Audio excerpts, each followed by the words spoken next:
national des travailleurs de la justice ñu ngi lay nuyu di la wax daal ak jàmm. waaw maa ngi lay sant di la gërëm soxna Koura di nuyu aussi sama turando Abdoulaye Diack di rafetlu invitation. merci beaucoup alors Abdoulaye xanaa ma bàyyi la rek nga dëgmal waxtaan wi. ça fait plaisir quand même de trouver un autre Abdoulaye sur le plateau te Abdoulaye sur le plateau c'est pas facile ah.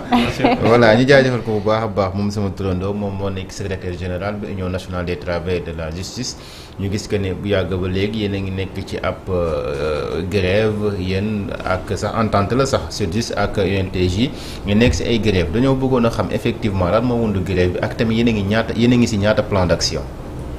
waaw ma lay gërëm di la sant je pense que grève bi ñu def nañ ko depuis le 18 juin.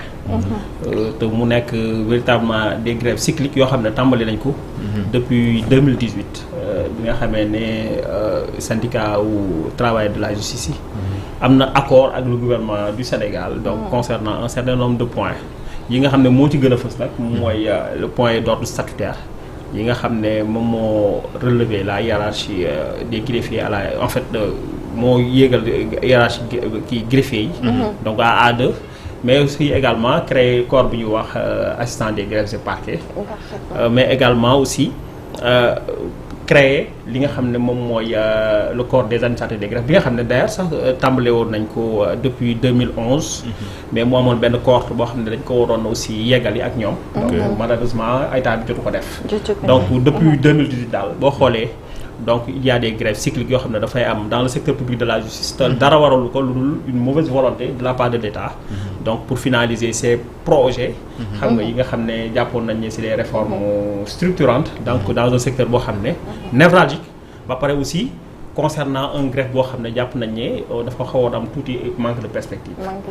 loolu mooy ñaata plan d'action greffe bii nii tey ma 72 heures yi nga xamante ni commencé ngeen ko démb moo nekk ñaateelu plan d'action parce que 2018 ak léegi je pense que ça fait 7 ans. effectivement 7 ans ngeen nekk ci grève. alors bii moo nekk ñaata plan d'action bi ngeen recommencé waate ak léegi. ba bi ñu commencé woon léegi je pense que du ma raisonner en termes de plan d'action. dama naan depuis 2018.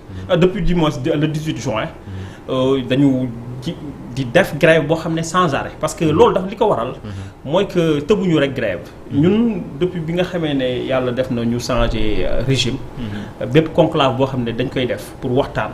pour mën a jooyante li nga xam ne moom mooy justice ñun dem nañ fa d'abord ñu ngi commencer par assise de la justice bañ fa demee aussi également def nañ lël def suñu mémorandum dem fa ces points yi nga xam ne moom lañ jàpp ne c'est des points de revendication légitime wax nañ ko ña nga xam ne ñoom ñoo nekkoon les rapporteurs ñu consigné que dans li nga xam ne moom la ñu tënkoon ci assises yi bañ fa jógee aussi également on a rencontré les différents ministres yi nga xam ne ñoom ñoo yor en fait question yooyu que ça soit muy le ministre de la justice bi nga xam ne moom mooy le suñu ministère de tutelle ministre de la fonction publique pareil donc def nañu ay rencontres ba pare aussi également ba nga xamee ne dañuy def li ñu tuddee pacte de dialogue social aussi dem nañ fa aussi représenté mais dañu gis ne véritablement signé ngeen yeen pacte de stabilité bi. ba centrales yi ñoom ñoo ko signé mais centrales yi je pense que dégg ngeen leen ñoom ñu génn béral ne signature pacte ça ne signifie pas aussi renonciation de son droit de grève def naa ni leeral nañ ko ñun nag aussi bi ñu demee gis ñu génne pacte bi am luñ ci tënk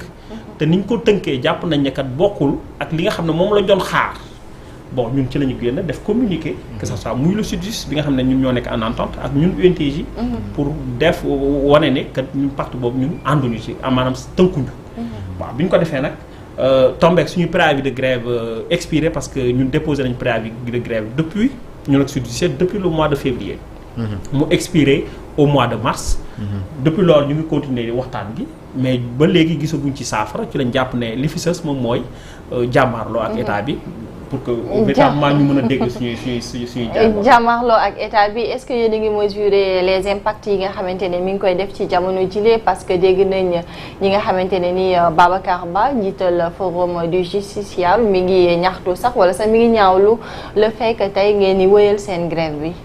waaw mais je le comprends parce que moom c'est un défenseur du droit des usagers du service public de la justice.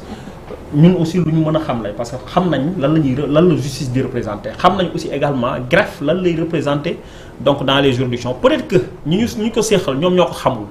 parce que buñ ko xamoon je pense que du ñu bàyyi lu ni mel. di perdurer depuis état du Sénégal bien entendu parce que dañu jàpp ne kat lépp loo xam ne dañ ko dafa jëm ci greffe. dañ koy soofantal. ma jox la ci ay quelques misaal. greffier yi ba ñu leen recruter dañ ne leen yéen boo leen defee 5 ans mën ngeen def concours dem lu ñuy wax corps greffier en chef au départ. après ci lañ ko changé def ko corps des administrateurs de greffe. Ce concours n'a pas été organisé depuis 17 ans. Ah bon? Depuis 17 ans ce concours n'a pas été organisé alors que tous les 5 ans ça devait être fait boo demee yeneen école may misaal lu mel ni ENA. tous les 2 ans ñoom permettre nañ la ñu def un concours passer en palier supérieur donc. loolu politique la boo xam ne état daf ko teg bon soofantal suñuy carrière ñu constaté ko ba nga xamee ne aussi syndicat bi gis na loolu lépp aussi syndicalistes yu dox ci ba jàpp ne que dañu war a tëggaat li nga xam ne moom mooy suñuy statut bañ ko defee aussi également moom laa rappelé léegi 2018 il y a eu des accords ba léegi il tarde à les appliquer à chaque fois que ñu def ci ay jéego wala ñu def ay promesses wala ñu yëngu le plus souvent dañuy promettre des choses mais bu desee lu exécuter ko nga gis benn mauvaise volonté wala mu am benn genre technostructure boo xam ne ñoom dañ fi nekk pour bloquer en fait le déroulement des choses donc yooyu yëpp nag bu ñu ko comprendre ñun dañu jàpp ne nag léegi li fi sës moom mooy taxaw temm face à l'État du Sénégal pour que véritablement ces questions-là soient évacuées le plus rapidement possible. am na dafa laa wax léegi si ndax mesurer ngeen impact bi nga xamante ni mu ngi koy causé. démb ma gis benn émigré boo xamante ni mu ngi à l'étranger. mu daal di bind que ne ñoom instant bi ñu ngi am ay jafe-jafe parce que contrat yi ñu leen di signer dañ leen di laaj ñu joxe li nga xam ne moo nekk li leen di casier judiciaire et pour ñu am contrat yi dañuy fay li nga xam ne moo nekk 3000 euros. bu yàgg ba léegi ñu ngi demande à ce que ñu mën a am casier judiciaire mënuñu am casier judiciaire li ko waral mooy grève bi nga xam ne yéen a ngi koy grève est-ce que yéen a ngi mesurer impact bi nga xamante ni am na seen grève parce que chaque semaine la ñu gis mooy ngeen daal di décréter 72 heures mesure ngeen bu baax baax impact bi. mais justement pourtant bi mu waxee comprendre naa baax li mu wax dama lu bëggoon xamal ne la.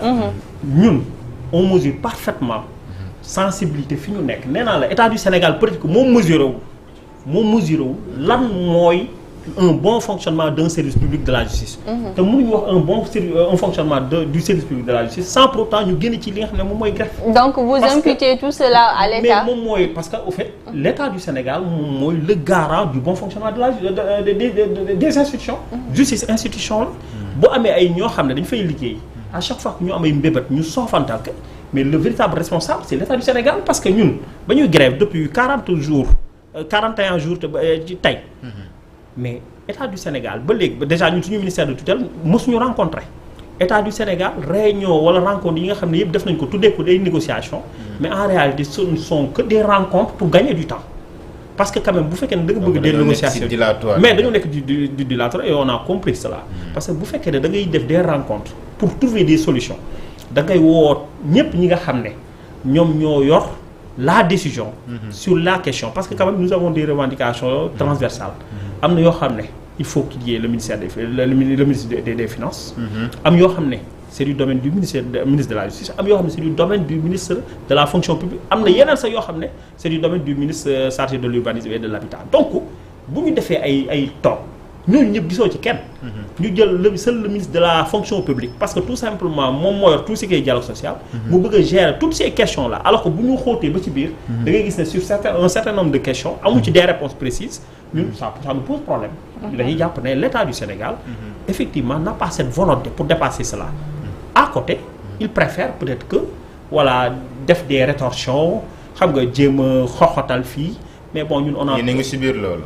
mais ñu ngi koy subir depuis le début et on s'y attend ñun ça ne nous détourne pas ci li nga xam ne moom moo doon suñu ligne de conduite ñun jàpp nañ ne lii c'est une grève pour la dignité des travailleurs de la justice de façon générale et que jàpp nañ ne am ci satisfaction moom mooy jeter les bases d'une sérénité donc pérenne donc dans le secteur public de la justice. mais ñu gis que ne am na ñoo xamante ni ñu ngi nekk jamono bi en détention préventive am na yeneen ñoo xamante ni par exemple ñu ngi doon xaar délibéré à chaque instant bu ñu ñëwee man semaine passée maa ngi woon tribunal mais bu ñu ñëwee délibéré systématiquement yëpp dañ koy renvoyer parce que lu tax ñu ne greffier yi dañoo nekk en grève yeneen yi nga xamante ne ay audience la yoo doon am yu si gën a bari dañ ko daal di renvoyer est-ce que loolu tamit yéen du ngeen sensible leen par rapport à ce sujet. bon damay préciser que ne ci code de procédure pénale tënk nañ ne ci en cas de besoin mën nañu faire recours à un greffier ad hoc en matière pénale. Tout à fait. Je pense que ñoom ñu ngi koy def. ñu ngi koy def. gis nañ arrêté boobu. mais juste bon de toute façon c'est dans le code de procédure pénale. Voilà ce sont des lois. donc loolu bu ñu ko defee. donc koo xam ne kay jël nga sa audience. dem recourir à un greffier ad hoc loolu ñu jàpp ne loolu moom saaga la ci bépp profession. parce que loolu journaliste amu ci benn les greffiers ad hoc là xanaa ñoom amuñu li nga xamante ne nii peut-être les capacités yéen yi ngeen am parce que souvent nit ñi bu ñu déggee greffier ad hoc rek dañuy jàpp que ni en leur présence lépp war na mën a dérouler normal. bon day mal rek ma misaal ñu jékki-jékki yow tamit jëlee le fi teg ma fi ndax j'ai les capacités pour mener à bien cette émission ndax j'ai été formé pour le faire donc la question coule de source. Qu'est-ce qui fait défaut? Donc, non, ce qui fait défaut c'est la formation.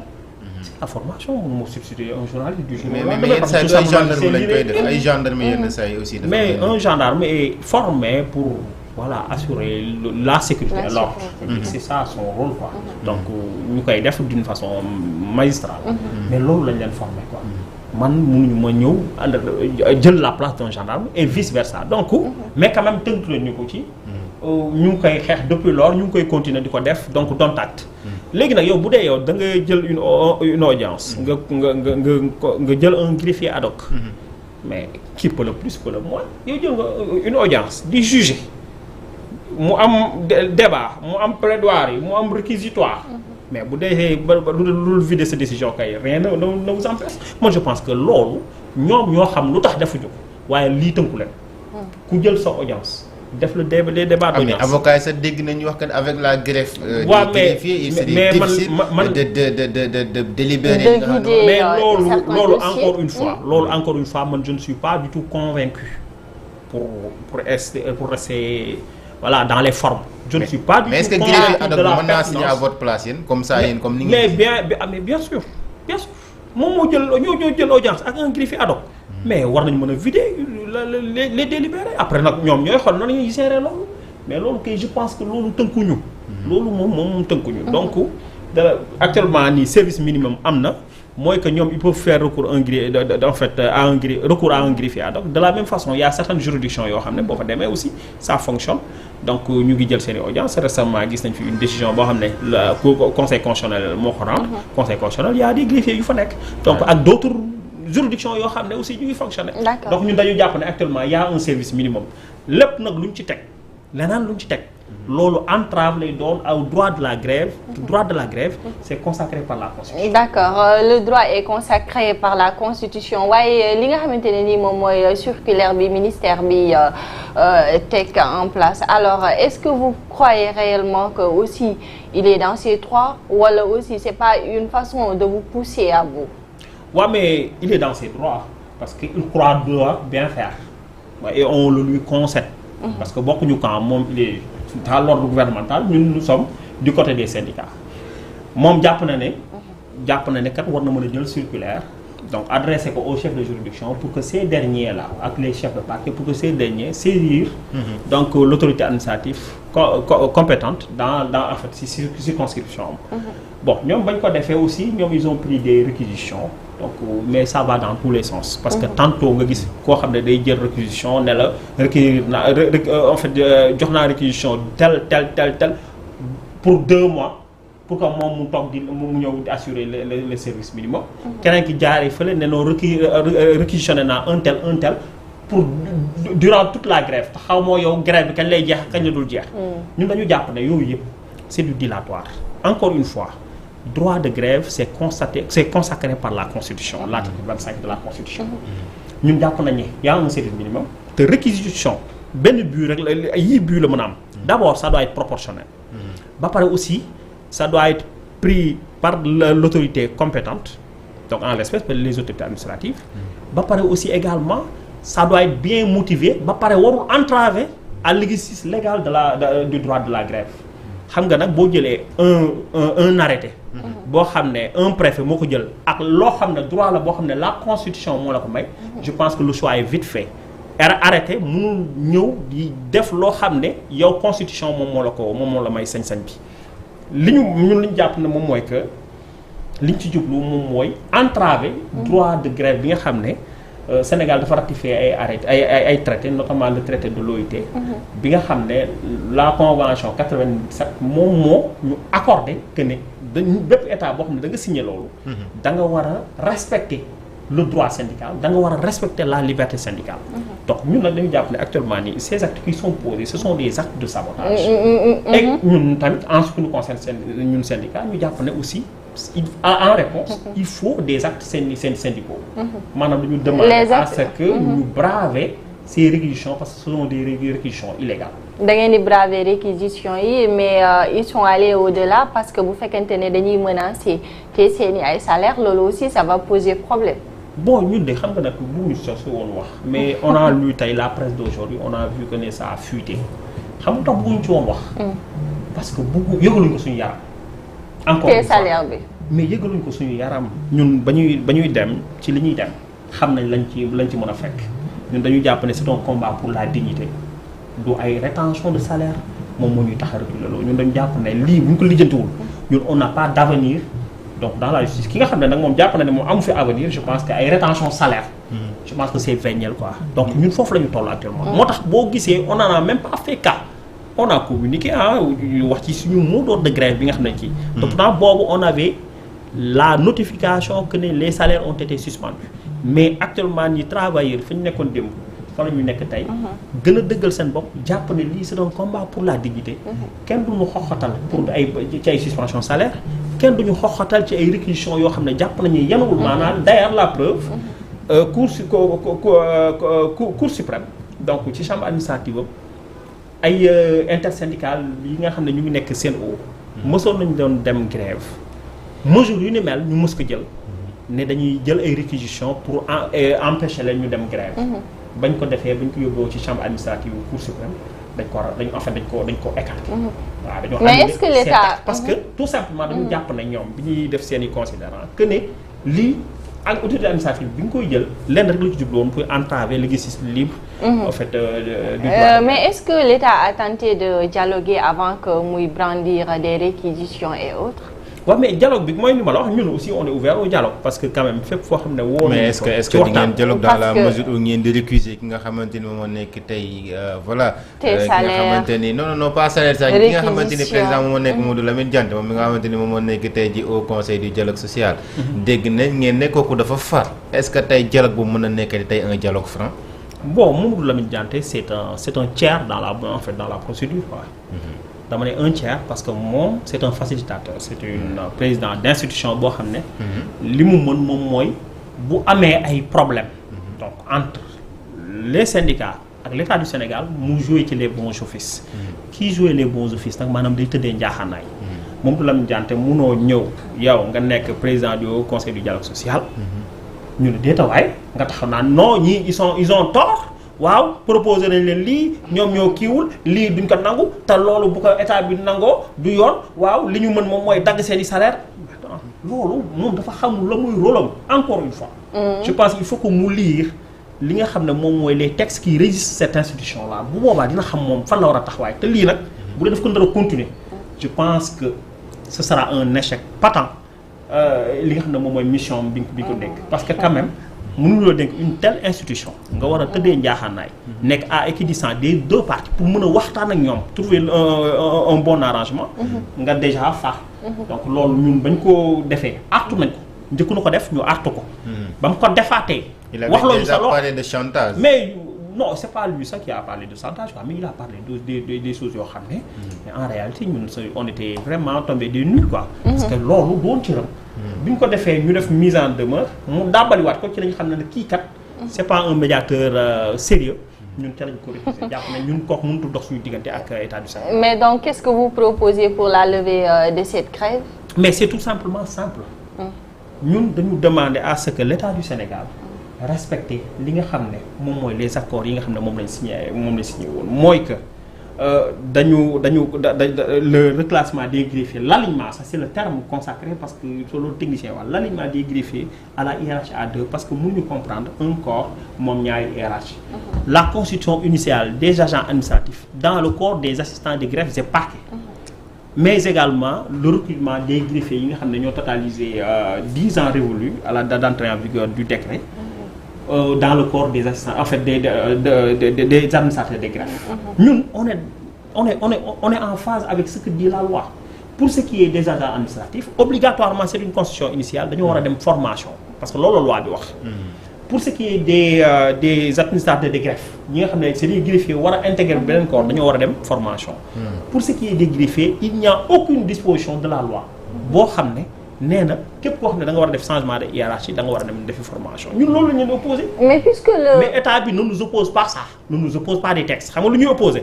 ba bu ñu ko defee bon affaire yi dafa war a. mais ñoom ils ont hérité le dossier. en fait xam nga est-ce que ñoom ils ont hérité le dossier. parce que affaire bi ça a commencé depuis avant ñoom ñu ñëw ci pouvoir bi. ñoom ñëw nañu ci pouvoir bi est-ce que yéen tey may ngeen leen temps de grâce pour que ñoom ñu mun a xalaat xool faisabilité ba xam effectivement ndax yéen li ngeen di laaj ni ñoom dinañ ko mën a def am déet parce que nag lii ça ne commence pas d'aujourd'hui ñoom dañoo ñëw fekk fi problème ça dañoo ñëw. il a bien dit depuis 2018 4 ans wala 6 ans après ñoom ñu doog a ñëw.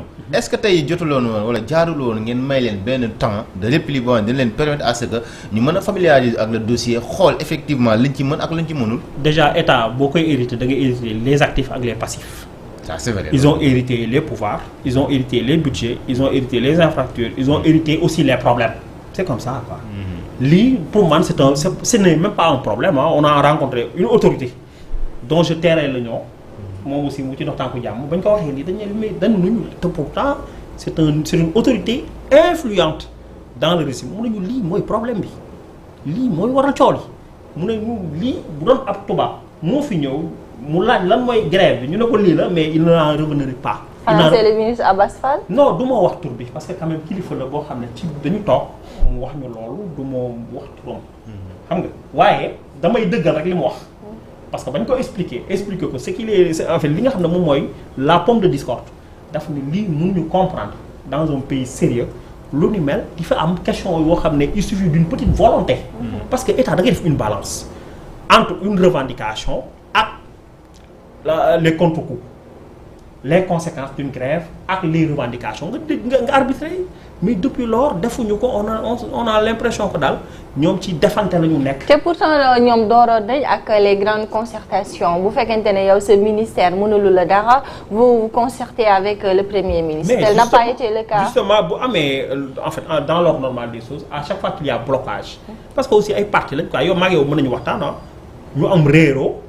ñu dem gis une tierce personne boo xam ne kooku mën na arbitrer peut-être am na auteur bi ba mën na moom bu jëlee décision ñu ñëm ñu tënk ci ñun loolu la ñuy xaar. On attend à ce que les plus hautes autorités de ce pays. bu dee ñoom ils sont sensibles à la question bu dee ñoom le fonctionnement régulier des institutions érigé nañu ko en rang de priorité. ñu saisir la de cette question d'autant plus que par le passé le président Diomaye Faye l'avait dit il avait fustigé le fait que depuis greffier yi. depuis lors greffier yi di casse. te seen affaire ba léegi mënuñu ko régler bu ma xëy na greffier yi jàppal ne derrière les greffiers il y a les agents administratifs parce que c'est un tout. ñoom aussi ils sont concernés au premier chef par ces réformes là. donc mais moom il avait fustigé ça. maintenant li nga xam ne démb problème la woon. maanaam revendication légitime la woon tey. man mënuma comprendre cette revendication là ne soit plus légitime à l'origine. Vous avez tenté à rencontrer Ousmane Sonko le Premier ministre? Avant ça ñu yegg ci grève bi ñun on a écrit toutes sortes de correspondances aussi bien adressées au président de la République qu'au Premier ministre que nos différents ministères donc loolu mës yàgg nañu ko def dara amuñu benn retour. alors bu fekkente ne tey dañu xool seen situation bi est-ce que vous croyez que tey li nga xamante ne moom moo tukkee ci assise de la justice yi am nañ ci espoir. bon ñun aussi en ce qui nous concerne les assises de la justice je pense que bi may démarrer wax naa ko. toutes ces revendications tous les problèmes auxquels le greffe est confronté defoon nañ ko fa tënk fa ñu ne ñun kat jàpp nañ ne kat léegi boo leen ko defee ci wàllu justice. concernant le greffe parce que quand même ñun dañ fay dem donc manteau greffe lañ fa demee ñun jàpp nañu boo leen ko defee kan jàpp nañu dinañ am une justice beaucoup plus performante mais ba léegi nii loolu nii am na lu bari yoo xam ne gisaguñ ko ci. en tout cas léegi ba tey man xam nga li ma gën a soxal mooy en fait ce problème là xam nga man li ma gëm ba gëm mooy comme 2018 la woon c'est vrai que ñoom dañoo hérité le problème mais yéen am nga ñeen war a waxat ñoom ñu nekk tey seen interlocuteur mooy le ministre de la justice seen tutelle. waxtaan ngeen ak le ministre de la justice déggu amul est-ce que problème blocage bi dafa nekk ci yéen ak ministère de la justice wala dafa nekk ci yéen ak ministère de la fonction publique fan la problème bi nekk exactement. Bon, moi je dirais que c'est un blocage, oui, c'est l'État du Sénégal, hein, le gouvernement solidairement pris. Mais est-ce que le ministère de la justice il a l'ambition, il a les intentions quand même de régler le problème? Bon, moi, je ne suis pas dans le secret du Dieu. Nous, on juge tout simplement les actes. Ce qui est constant, moi, actuellement, les négociations, c'est conduit par le ministre de la fonction publique. Maintenant, lolu japp na ni peut-être arrangement gouvernemental la lan moko undu je ne sais pas. Mais li constant ba wër moy que actuellement ci négociation yi nga xamné yépp mom lañuy dem gis nañu c'est le ministre de la fonction publique mom moy conduire cela. Le ministre de la justice le plus souvent da fay envoyer un de ses collaborateurs mu ñeu représenter. Ministère de la fonction publique bi ngeen doon togal yéen ak doon toog ak moom n'est-ce pas di waxtaan. Effectivement lan moo tukkee ci waxtaan yi maanaam lan lañ ci mën a jàpp est-ce que bi ngeen waxtaanee ak ñoom sentir ngeen ne ñi carrément am nañ yéene pour résoudre le problème wala da ngeen jàpp ne que ñoom ba léegi dañoo nekk ci dilatoire bi ñu nekkoon. Bon du ma juger si c'est une bonne foi ou de mauvaise foi. Parce que boo waxee yéene ou pas. ci actes yi ñuy posé voilà mais ci actes yi ñuy posé. ñun jàpp nañ ne kat bu doon actes yooyu jàpp nañ ne kat c'est des actes. sincères et suffisants. Nous avons actuellement une grève de continuer parce que quand même nous on n'a pas intérêt à continuer ad vitam aeternam di nekk ci grève xam nga donc loolu gënaluñu grève ñun bu ñu sañoon du am ci secteur public de la justice te loolu on est sincère on l'a dit partout où besoin est boo xoolee rek suñu démarche di nga xam ne ñun ñii kat grève daf nañ ko waaye pas avec gaieté de cœur parce que quand même ñoo xam ne seen préavis de grève def nañ ko depuis mois de février mu jeex mois de mars depuis loolu ñu ngi nekk ci ay waxtaan ba nga xam ne benn moment sax ñi nga xam ne ñoom ñoo ñu mandaté muy les travailleurs de la justice ben ils se disaient que ben yéen parce que quand même ci naan ñoo ñii ñu ngi Pastef ak ñu ngi ñooñu mais yéen est-ce que nekkoo leen di jéem a protéger l'État et cetera parce que gis nañ ne kat li nga xam ne moom la ñuy teg amul lenn lu ci luy wane ne ñoom ils sont dans les bonnes dispositions pour que ñu dépasser cette situation malgré tout ça vous restez comme ça bon bi demee nag continuer ñu gis ne véritablement tànk yooyu ñu teg amul lenn loo xam ne gis nañ ko buñ leen ci toppee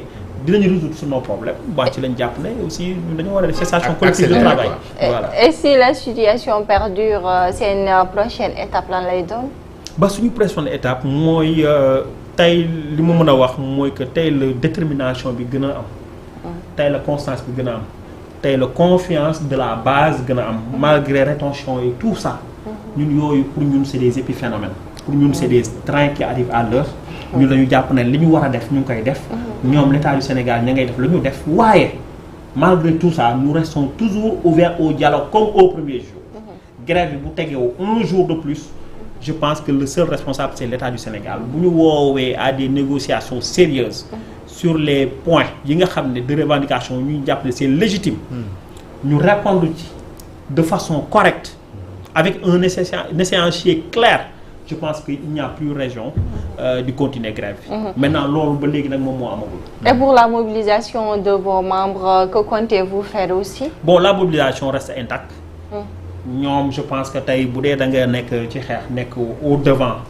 Nga gessu gi say ñoñ ñu gëna am résilience, gëna am ndëgërlay. Yow dirigeant warato yox yoxal. Mais xam nga tant que yo lañ ci buñu gesso gis leen gis sen résilience.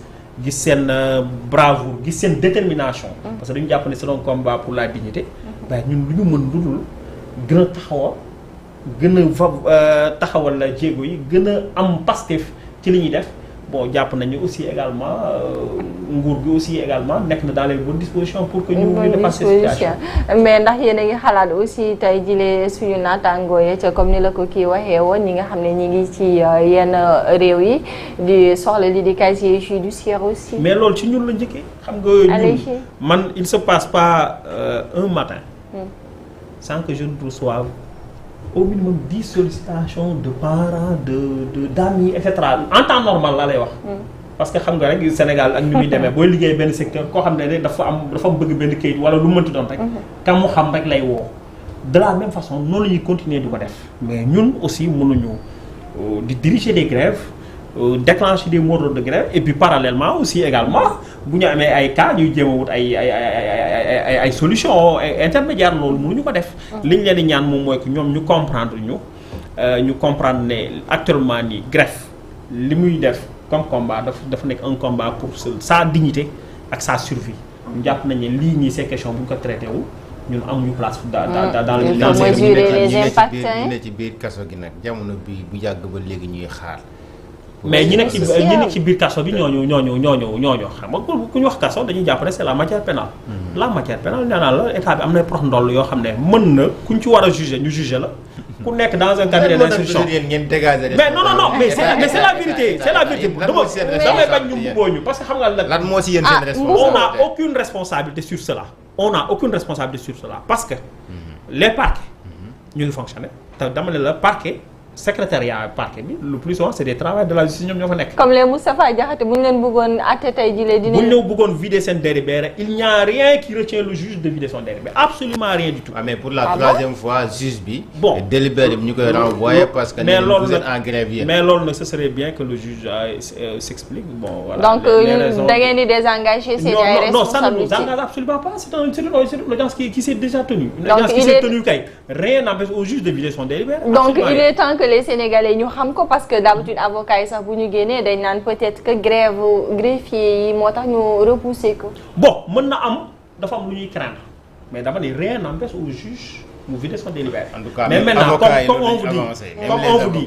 man on peut mën nañ ma dugal seen rédaction pour ma jël sa place parce que da ngay grève waaye nag.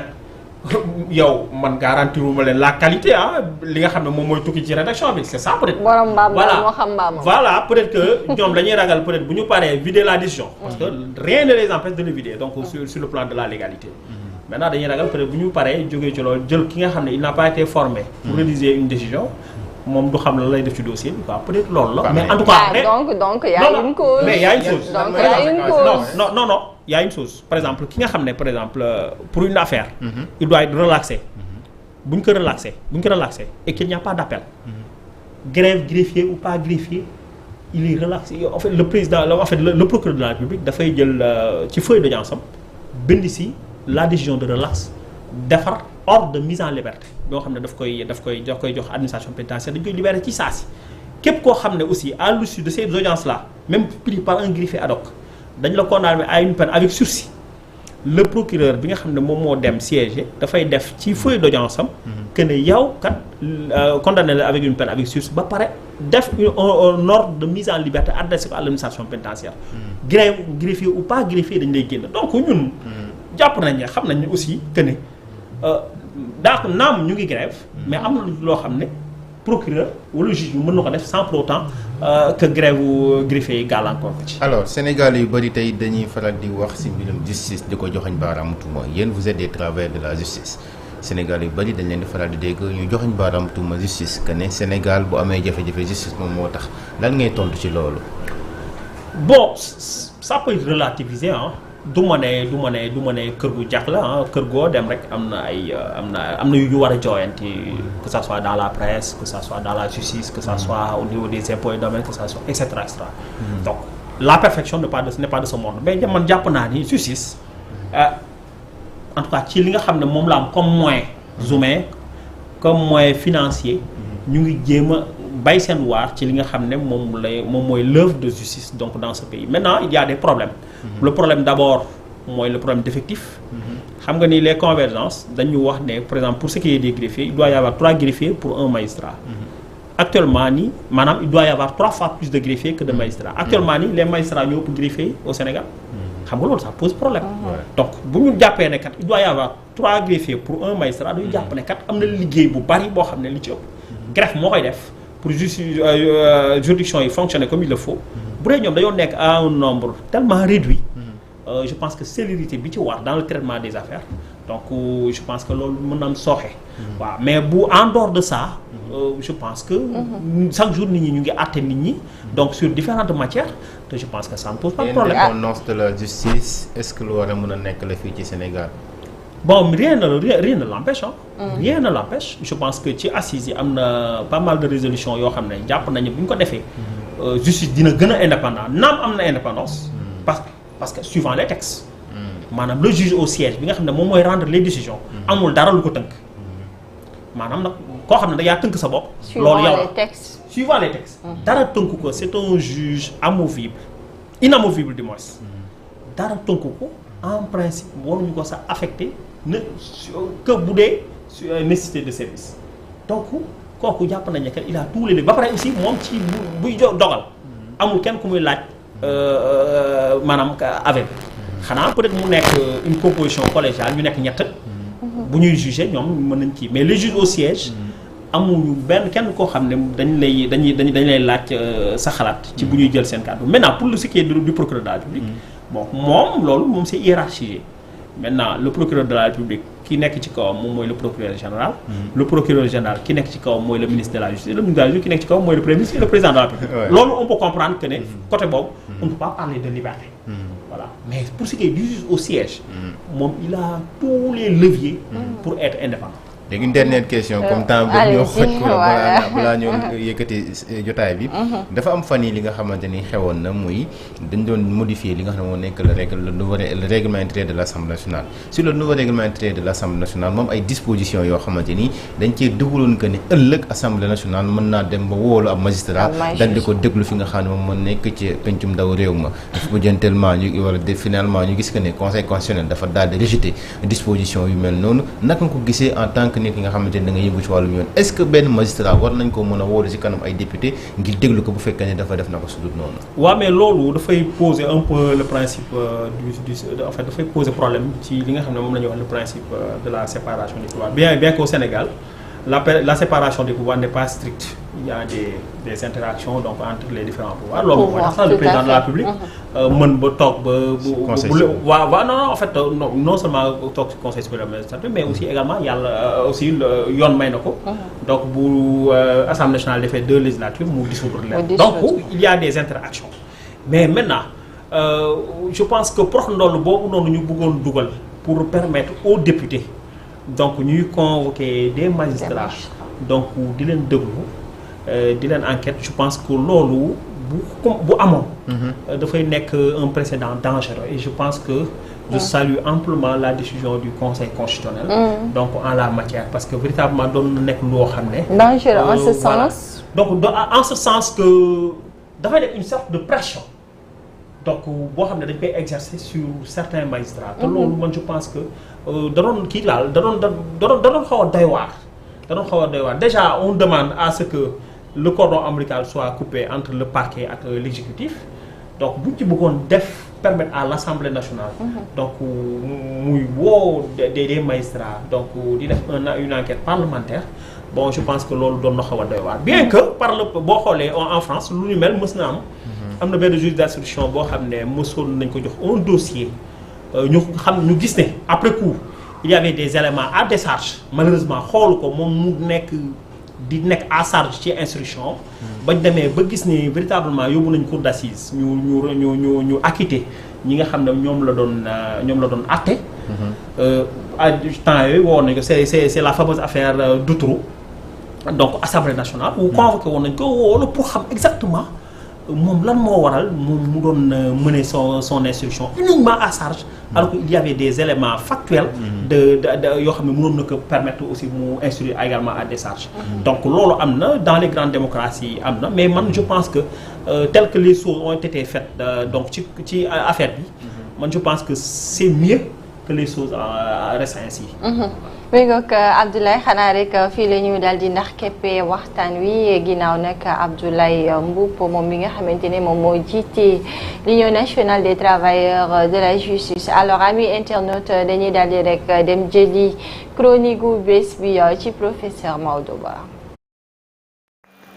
waaw ñu ngi leen di jaajëfal suñu mbokk naataango yi seen xarit Maodo Ba nekk professeur en géopolitique géostratégie mooy ñëw ak yéen ci suñu chronique bi midi 15 fii nii ci Presse Africa TV donc tey jii li ñuy wax ak yéen ci chronique bi moom moo nekk la nga xamante ni xew na fële si l'Organisation des Nations Unies réew mi nga xamante ni moom mooy France bi nga xamante ni nee na moom pare na pour reconnaître un état palestinien à côté de l'état d'Israël ak Arabie Saoudite nga xamante ni puissance géopolitique régionale la foofu sa Moyen-Orient en même temps dafa mës a défendre la cause des Palestiniens même si à un moment xaw na dellu ginnaaw rapproché tuuti ak Israël donc voilà liñ ci wax ñaari réew li ñuy wax nee nañ daal ñi ngi sukkandiku ci l'ONU pour que l'ONU crée ce qu'on appelle un état palestinien boo xamante ni dafay indépendant souverain ci côté Palestine ci côté Israël donc nag loolu nag c'est un peu incertain dañuy naan ndax Israël dina ko accepter ça va être un peu compliqué parce que voilà à un moment donné au début de l'histoire de ce conflit c'est-à-dire en 1948